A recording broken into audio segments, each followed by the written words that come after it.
Longleat House was designed to make a big impression. That was important to Sir John Thynne when he started building work in 1568, during the reign of Elizabeth I.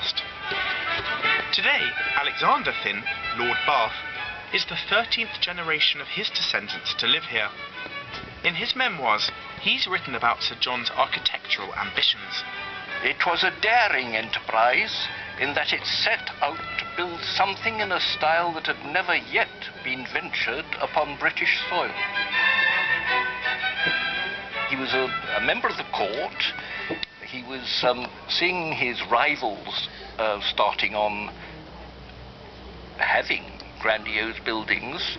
He was a newcomer and wanted a more grandiose building than they had. So he made it his business to see that the finest palace that had ever gone up in England outside royalty was his. He was definitely a nouveau riche of that time, and proudly being a vigorous entrepreneur, a vigorous controller of everything. News of the splendour of Longleat soon reached the court, and Queen Elizabeth I decided to visit on one of her royal progresses through the West Country. Fearing the expense of entertaining her, Sir John tried to put her off with a series of excuses. There were diseases in the household, there were poachers were dangerous, every kind of excuse was put up there, and for a while she swallowed them, but in the end she just felt that she was being made a monkey of, so insisted, gave some very fierce words.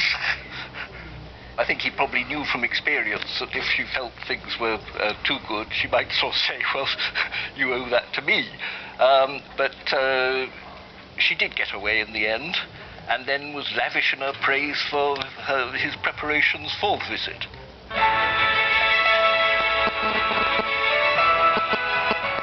Elizabeth was impressed, but kindly allowed Sir John to keep his fine house.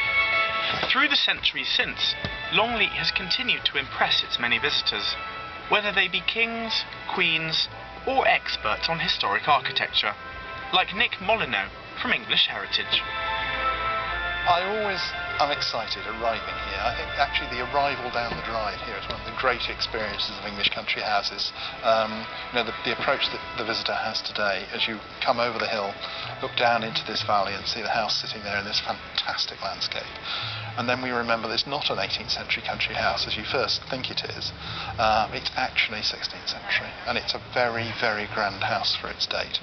And then you come inside, and this space is just a wow.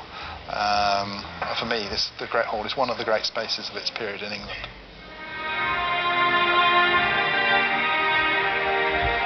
Sir John did much of the design work himself, and that's one of the enigmas of Longleat, that a man who started as an uneducated farm boy could produce a building as significant as this.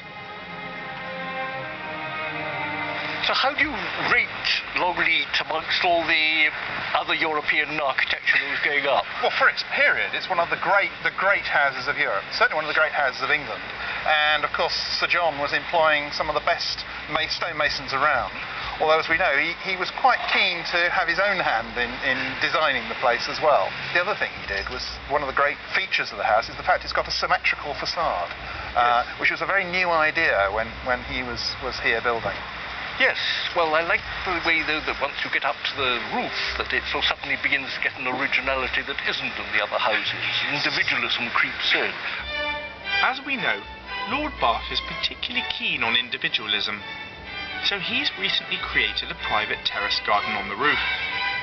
Here, over 60 feet above the ground, on top of a house that boasts 99 chimneys, the scale of Sir John's ambition becomes clear. It could be called the first Renaissance house in Britain, or I don't know which one to... a palace, the first Renaissance palace. I think palace is fair, yes. And certainly the best surviving one, if not necessarily the first, because we've lost one or two of the royal ones. Sir John Thynne died in 1580, aged 65, leaving 18 children to carry on the dynasty. And the tradition of innovation continues today. when Longleat opened to the public in 1949. It was the first private stately home to do so in Britain. And have a tradition of got to be the first. It's quite a good one, or right, a difficult one, but it's good to have that prompting. Well, I thought you carried on in that tradition. Yes, we have. It's a difficult one to keep up there, but I think we've done not too bad on that tradition. Lord Bath will be back with more tales of his illustrious ancestors later in the series.